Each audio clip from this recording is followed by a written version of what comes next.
Grenva belum mati sampai kamu menyiapkan bunga sebanyak ini, ucap Manuel, sedikit tersinggung dengan banyaknya pesanan bunga yang Damian datangkan.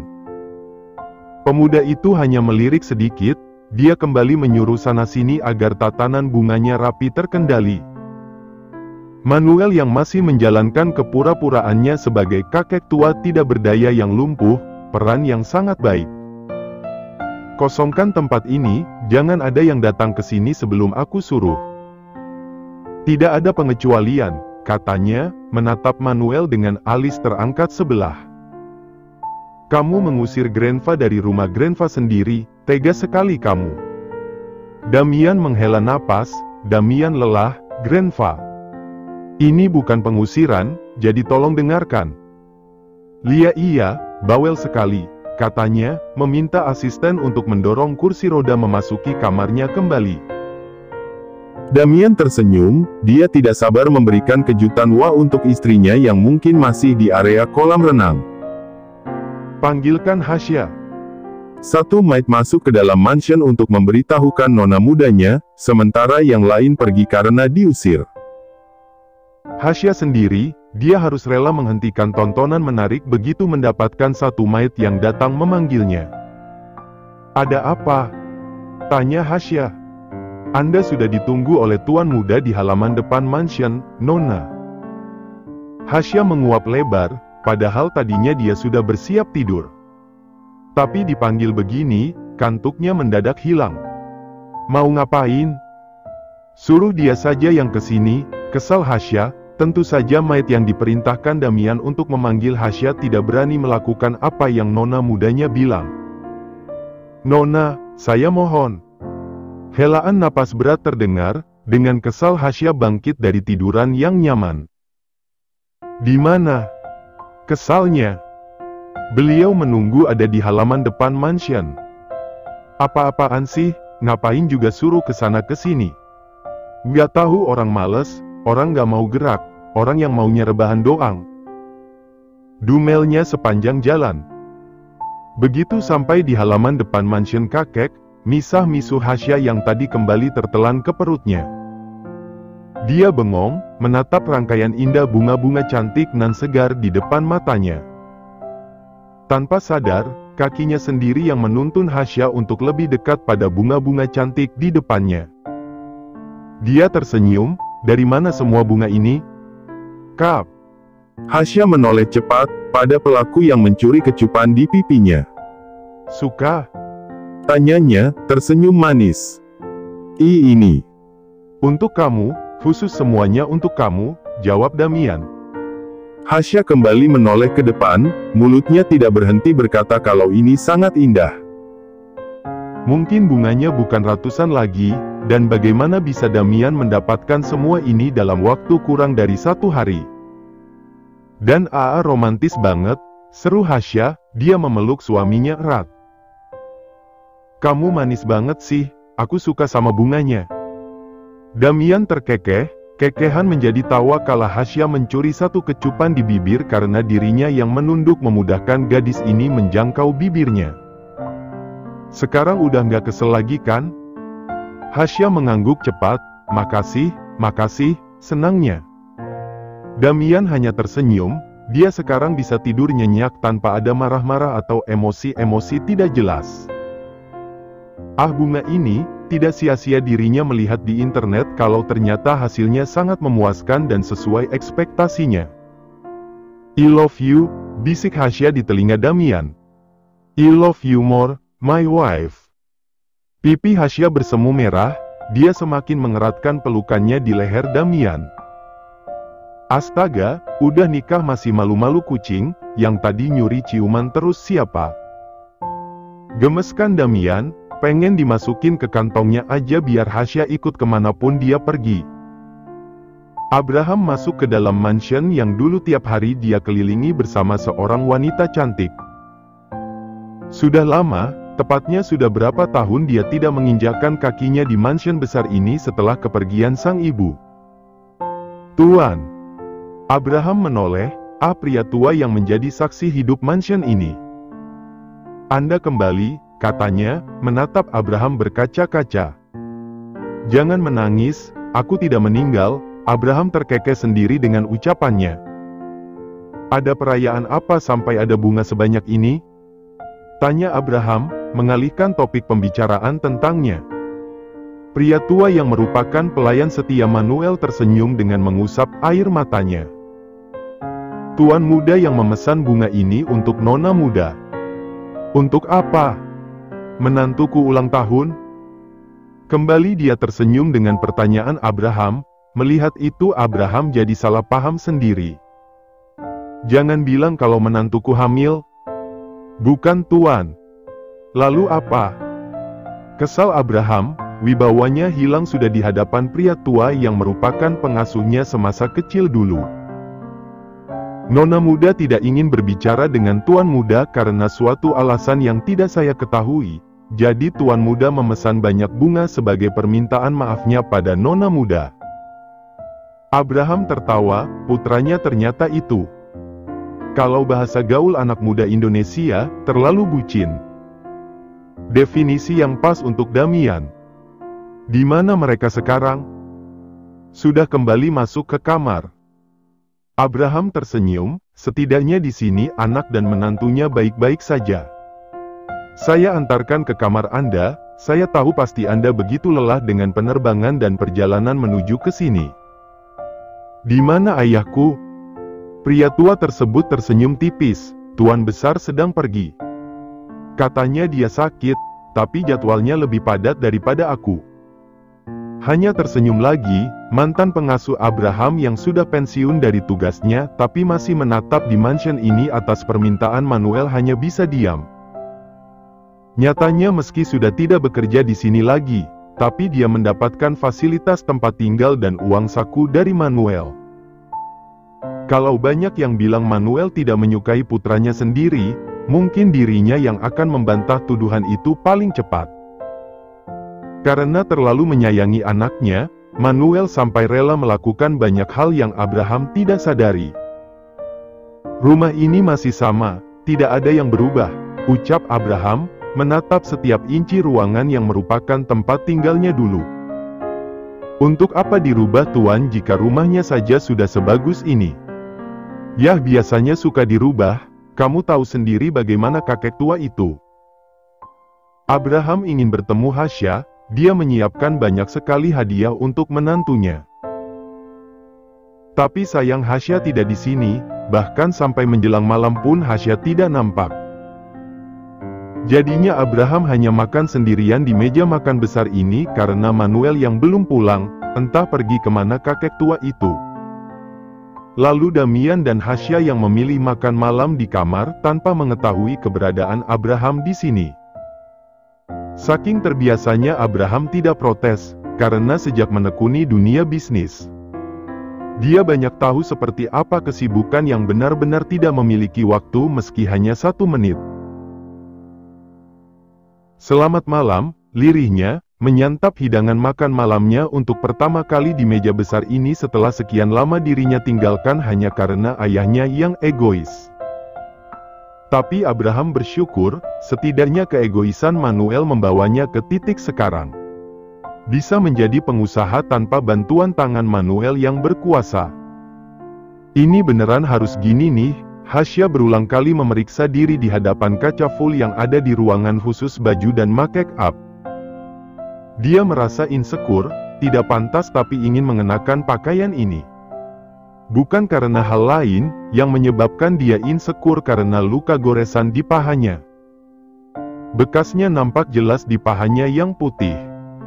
Sekarat sih aku mikir gini, dumelnya.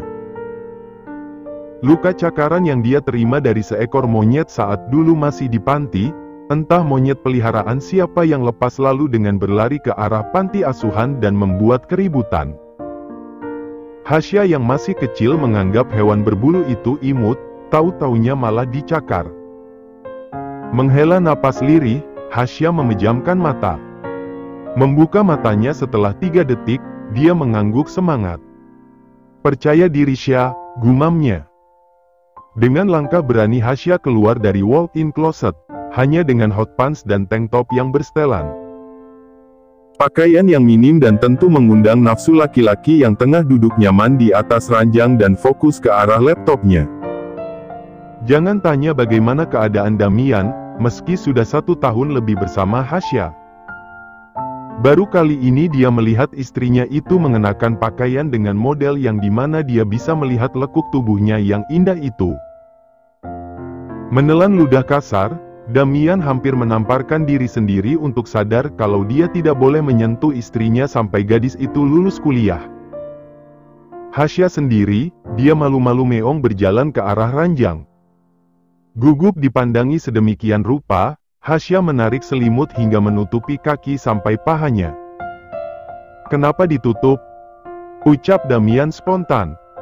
Wajah Hasya memerah malu, dia menundukkan wajah dengan ucapan Damian tadi.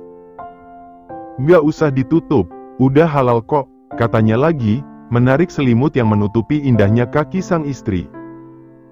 "Malu, kamu liatinya kayak aku ini makanan. Kan emang makanan Sya, makanan lezat bagi Damian." "Hehehe. Kenapa pakai ini tanya Damian, dia mendekat ke arah Hasya hingga bahu mereka bersentuhan. "Nyaman, lagian banyak banget yang model gini di lemari pakaian aku. Kan sayang nggak dipakai." Damian tersenyum manis, memang ada baiknya dia menyerahkan urusan seperti ini pada yang lihai. "Memang harus dipakai, sayang kan? Kalau buat kamu nyaman, nggak apa-apa dipakai setiap hari asalkan masih di dalam kamar dan cuma dilihat sama aku." Hasya mendonggak, "Emang kalau sama yang lain nggak boleh?" tanyanya. Damian mengangguk, "Nggak boleh sayang, yang boleh lihat cuma aku. Suami kamu." Hasya mengangguk cepat, dia tersenyum manis yang menular pada bibir seksi Damian yang juga terangkat ke kiri dan ke kanan. Tapi apa tanya Damian, tatapan memang kembali ke arah laptopnya. Tapi tangannya leluasa mengusap paha sang istri. "Ada bekas lukanya." Damian menatap ke arah paha Hasya, gadisnya menunjukkan luka bekas cakaran yang memang masih terlihat jelas. Damian mengusapnya lembut, tidak bisa dia bayangkan akan sesakit apa luka ini. Biasanya luka yang meninggalkan bekas adalah luka yang ditoreh terlalu dalam. Hasya yang melihat Damian hanya fokus dengan bekas lukanya merasa sedikit ke bawah. Apakah Damian tidak suka karena ternyata tubuhnya tidaklah sebagus itu? Apa sekarang Damian berpikir kalau dia salah memilih istri yang seperti Hasya? "Kita lakukan treatment, bisa hilang. Aku punya uang banyak yang bisa kamu habiskan untuk perawatan." Hasya melongo, Damian hanya merespon begitu pada lukanya. "Kenapa?" tanya Hasya, bingung dengan gadisnya yang melongo. "Kamu nggak marah, nggak merasa jijik, atau nggak nyesel karena nikah sama aku?" Damian mengerutkan kening semakin dalam dengan perkataan-perkataan overthinking dari gadisnya ini. "Cuma karena luka?" Hasya mengangguk, mendapatkan tawarannya dari suami tampannya ini. "Hanya karena luka, laki-laki bodoh mana itu?" Mengusap pipi istrinya, Damian tersenyum meyakinkan. "Kita sudah tahap menikah, kamu masih meragukan aku Hasya nampak memang ragu, dia seperti orang yang takut salah. Apa karena efek bulian, hinaan yang diterimanya selama ini? "Aku pernah bilang kan, kata-kata hanya ucapan tapi aku melakukan pembuktian. Cukup lihat, kamu percayakan sama aku." Hasya tersenyum, dia memeluk erat Damian. "Makasih, kamu selalu ada buat aku bahkan gak lihat aku ini siapa. Kamu di masa lalu cuma masa lalu, kamu yang sekarang adalah nona muda Morgan." Belajarlah menjadi gadis yang tidak peduli ucapan orang, tidak merasa rendah diri, selalu mengangkat kepala pada orang yang berani meremehkan kamu. Kalau ada yang berani bermain tangan, panggil aku. Suami kamu ini akan selalu siap di depan kamu untuk melindungi kamu. Kalimat panjang Damian seperti obat penenang. Hasya beruntung. Meski kalimat ini bukan kalimat pertama kalinya untuk Hasya. "Sekarang jujur sama aku, ada yang berani nindas kamu lagi di kampus? Hasya menggeleng, karena jujur setelah kejadian lupa jalan itu. Teman kelasnya tidak ada lagi yang jahil dengan mengejek Hasya. Bilang kalau ada yang berani gangguin kamu. Mau apain? Damian tersenyum, aku patahin lehernya. Hasya tertawa, menganggap ucapan Damian adalah lelucon padahal suami ini tengah berbicara serius. Damian memang masih muda, tapi orang-orang di baliknya bukan sembarangan. Apalagi yang membuat mereka tunduk selain uang dan kekuasaan Morgan. Pagi menyambut, burung berkicau, udara segar dengan sinar matahari menyambut para manusia yang sudah memulai aktivitasnya sejak matahari masih malu-malu memunculkan diri. Di ranjang besar ini, Damian tersenyum dengan bertumpang pada satu tangannya. Menatap wajah damai nan cantik milik istrinya yang mungil, polos, dan sangat dia cintai. Meski alarmnya sudah berbunyi sejak 5 menit yang lalu, Damian tidak ada niatan untuk bangun dan memulai aktivitas pagi yang sibuk. Dia hanya diam dengan tatapan fokus pada wajah Hasya yang masih tertidur pulas dengan bibir sedikit terbuka, lucu sekali. Aku malas pergi bekerja, tapi ada kamu yang harus aku bahagiakan, lirihnya. Damian mengusahakan yang terbaik, dari apapun yang Hasya beli adalah hasil kerja kerasnya. Rasanya sangat puas saat kamu memberikan barang untuk orang tercinta dengan hasil jerih payahmu sendiri. Malam ini aku akan pulang terlambat karena harus mengikuti meeting dari klien, maafkan aku sayang. Demi masa depan kita. Yang Damian ajak bicara tidak merespon sama sekali, iyalah nggak ngerespon orang masih molor itu. Bangun dari tidurnya, Damian merenggakan otot tubuh. Hanya mengenakan celana panjang longgar tanpa atasan, sungguh nikmat yang ingin sekali wanita lihat. Tapi sayang, yang beruntung hanya Hasya. Sayang sekali bukan, padahal banyak wanita yang ingin melihat tubuh Damian saat sedang setengah nekat begini. Mengambil handphonenya yang dari semalam di charger, Damian menghubungi salah satu kontak yang dia simpan di handphone. Lia, jangan ada kesalahan, jawabnya, lalu mematikan sambungan telepon mereka. Berjalan menuju kamar mandi, Damian akan mandi dan turun ke bawah untuk sarapan tanpa ada niatan membangunkan istrinya. Biarlah Hasya tidur sebebas yang dia mau, Damian tidak akan melarang. Begitu selesai, Damian kini sudah berjalan menuju dapur. Tapi langkahnya terhenti begitu melihat ayahnya dan kakeknya yang duduk sarapan bersama. Papa, sapanya. Abraham tersenyum, dia berdiri ingin memeluk Damian tapi putranya malah menghindar. Alay, katanya. Kamu tidak rindu dengan Papa Damian? Kita bertemu setiap hari, jangan berlagak seperti anak di bawah umur. Abraham menghela napas, membuat Manuel menahan tawa. Di mana Hasya? Istriku tidur, dia butuh istirahat. Kamu membuatnya kerja ekstra, ucap Manuel. Abraham mengangkat alis menatap Damian penuh penjelasan. Hasya lelah dengan tugas, Papa kira Damian tidak bisa menepati janji. Ada dua hal kemungkinan, pertama kamu tidak normal dan kedua kamu tidak mencintainya. Ucap Manuel lagi, benar-benar kompor. Damian pilih opsi ketiga, karena Damian sangat mencintainya itulah kenapa dijaga. Berhubungan badan bukan solusi dari hubungan yang langgeng, itulah kenapa saat masa muda perbanyaklah investasi pada diri sendiri bukan pada wanita yang Grandpa temui di klub. Abraham menahan tawa, mati kutu Manuel tidak bisa menjawab. Damian berangkat dulu. Tolong bawakan sarapan ke kamar saya jika istri saya sudah bangun. Damian segera melangkah pergi, setelah berpamitan dengan Manuel dan Abraham serta memberi pesan pada satu pelayannya. Anak itu, dia benar-benar kurang ajar. Bukan kurang ajar, tapi mengingat umurmu yang sudah akan memasuki tanah, kali ini giliran Abraham yang membuat Manuel mati kutu. Tidak anak maupun cucu sama saja, Bisanya hanya membuat Manuel darah tinggi dengan sikap dan perkataannya.